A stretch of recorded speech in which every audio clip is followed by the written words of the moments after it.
Chapter 4: How Inventory Impact Profit. Inventory has an important role to play in determining profit. Let's find how the impact of inventory on profit can also get missed. Inventory has an important role to play in determining profit. In this chapter, we are going to look at the various ways in which inventory impact profit. Imagine for a moment that I am a trader of tables. I buy tables at a rate of 1000 and sell them at 1500 each. During the year, I buy 10 tables. By the end of the year, I find that I am unable to sell all 10. I have managed to sell just 6 tables. The tables purchased will appear on the expenses side of the profit and loss account. Those sold will appear as income. In profit and loss account, left side expenses, right side income, they have written. In expenses, they have written purchase 10,000, and in income, they have written sales 9,000. In this year, I have made a profit or loss. Although from the profit and loss account as it stands now, there seems to be a loss. Common sense says that this should not be the case. For every table I bought at 1000 and sold at 1500, I have made a profit of 500. This means that on selling 6 tables, surely my profit should amount to ₹3,000. Common sense says I have made a profit. The profit and loss account, however, shows a loss. When you have a tussle between a common sense answer and an accounting answer, which should you trust? Let me give you a word of advice.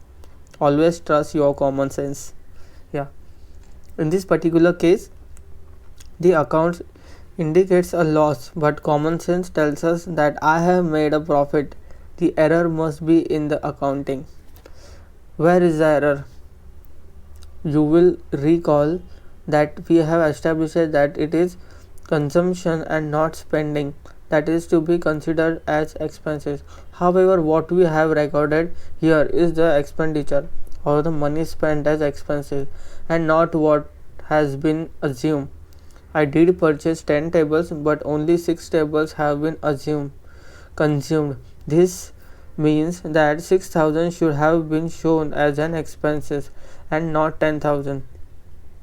The reason I have given you this example is because it arises from a particular practical situation. This is bound to occur time and again. While we now agree that consumption is expensive, the accountant will never record consumption. They will always show purchases as expenses. And why don't accountants record consumption? Because it's the accountant's job to record all purchases and sales and other financial transactions. It is not the accountant's job to track consumptions. Besides, the accountant has neither the means nor the time to do so. In this example, with only 10 tables of which 6 are sold, measuring consumption is easy, but in the real life things are usually more complex. Large manufacturing organizations purchase enormous quantities of raw material of different types. Tracking consumption is a full-time job by itself. The accountant therefore records purchases as they happened and shows them all on the expenses side of the profit and loss account without considering consumption. But we know that if consumption is not taken into account, we will not get an accurate picture of profit. So, how do we resolve this conflict? Since tracking consumption is a difficult task, the accountant is permitted to reflect the value of purchases as expenses instead of consumption. The accountant is now told, if you cannot track consumptions for the entire period, can you at least measure non-consumption on a single day? Perhaps you know that organizations are expected to conduct the exercise of taking stock or to measure closing inventory. In fact, stock taking is the measurement of what is not consumed. The accountant is permitted to arrive at consumption using the next best formula: total purchases for a period less the value of closing inventory at the end of a period. by default will reflect consumption. In other words, before arriving at the figures of profit, the accountant must physically ascertain what remains unconsumed on that date and arrive at the value of all the closing inventory. In our example with 10 tables, the accountant, on visiting the warehouse to determine the closing inventory, will find 4 tables still in stock. This indicates that 6 tables have been consumed, which also means that expenses is 6,000 and not 10,000. How is the accountant incorporate this into the accounts? How can the figures of 10,000 purchase on the expenses side be reduced to 6,000 consumption? This could have been done very simply if it was an arithmetic problem by subtracting 4,000 from 10,000. However, in accounts, by the large, we do not believe in plus and minus but in debits and credits. 10,000 has been debited in the profit and loss account, and if we wish to reduce it to 6,000, we must credit 4,000, and this is what we do. The figure 4,000 will have been shown on the income side of the profit and loss account as closing inventory.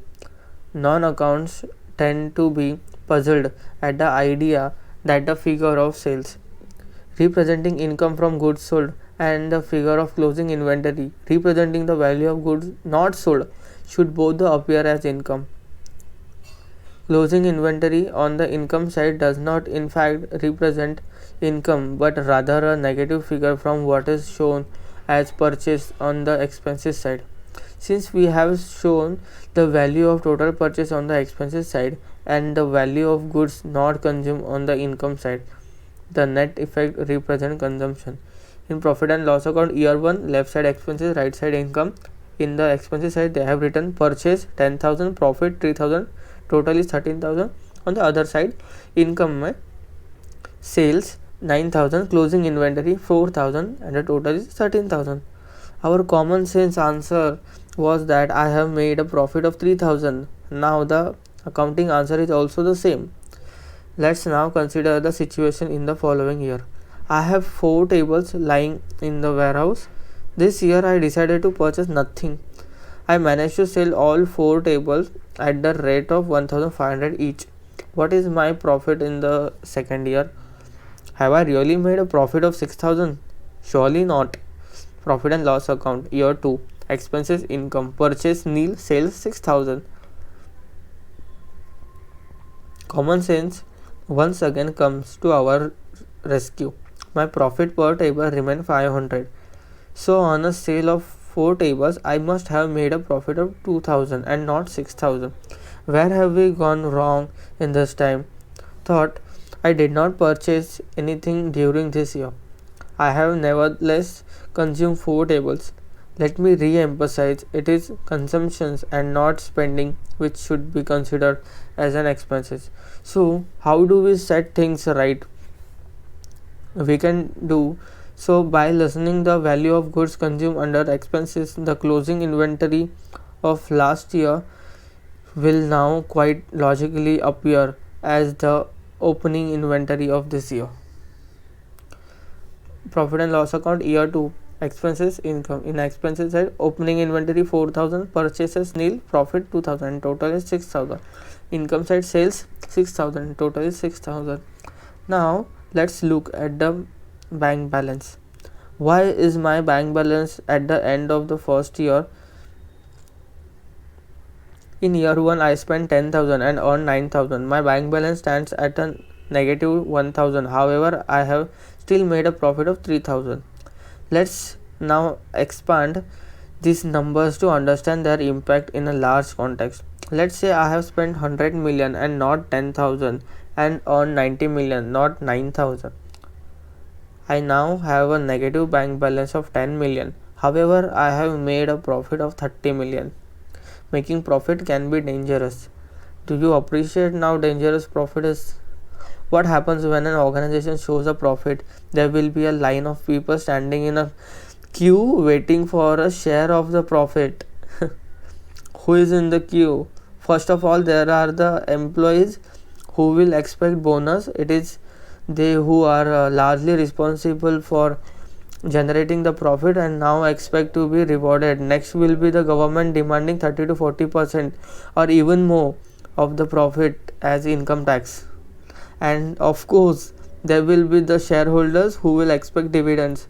In our example, I am already reeling under the impact of the negative bank balance of 10 million. But my account shows a profit of 30 million, and the employees, the government, and the shareholders are all waiting to be paid. I go hoarse telling them all that I have made profit but have no money, but nobody believes me. Some organizations get into trouble because they don't make profit, and others get into trouble because they make profit.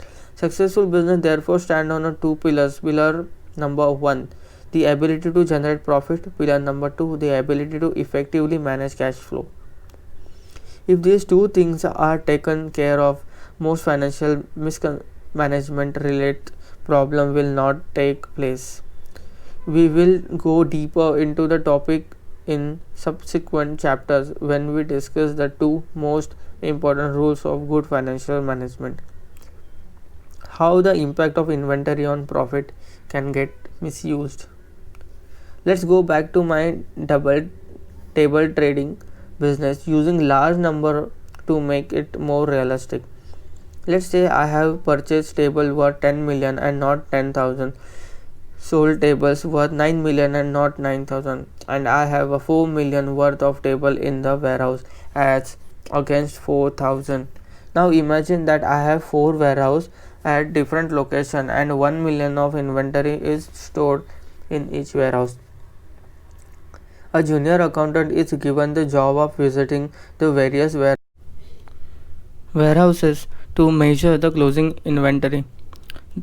This junior accountant is unaware that there are 4 warehouses. Somehow he is under the impression that there are only 2. He visits the 2 and calculated that the closing inventory value is 2 million. Entering this figure accordingly, he arrived at a profit of 1 million. Profit and loss account, expenses and income. In the expenses, purchase 10, profit 1, and in the income side they have written sales 9, closing inventory 2, total 11.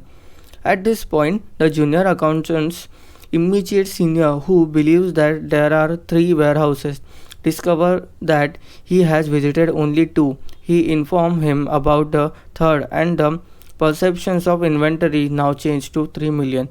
A fresh profit and loss account is quickly prepared, which now reveals a profit of 2 million. Again, profit and loss account and expenses and income. Expenses side they have written purchase 10, profit 2, total is 12, and income side they have written sales 9, closing inventory 3, total is 12. Now the chief accountant reviews the statement. She asks whether the closing inventory was considered for all 4 warehouses. The junior accountant dash out complete his final visit, and his perception of inventory change yet again, and so does the profit figure. The profit of account will now show a profit of 3 million. Again, profit and loss account, expenses and income side. Expenses side purchase 10, profit 3, total is 13, and income side sales 9, closing inventory 4, total is 13. Now look back at these 3 profit and loss account. How does inventory impact profit? You will notice that as the inventory figure increase, so does the figure of profit. In the first case, when the inventory was 2 million, the profit was 1 million. And in the third case, when the inventory was the highest at 4 million, the profit was also the highest at 3 million. This definitely seems to indicate that the higher the level of inventory we keep, the higher our profit will be. No business person would agree with this. It is common sense that higher inventories do not fetch higher profit. It is the ability to make and sell more that brings more profit. But the 3 profit and loss account tell a different story. Where is the gap in logic? Let's take another look at each of this case. Let's assume that they are actually the profit and loss account of 3 different companies A, B and C. Now here, Profit and loss account of E, expenses and income. In expenses, they have written purchases 10, profit 1, total 11. And income side, sales 9, closing inventory 2, total is 11. In a profit and loss account of B, expenses, purchases 10, profit 2.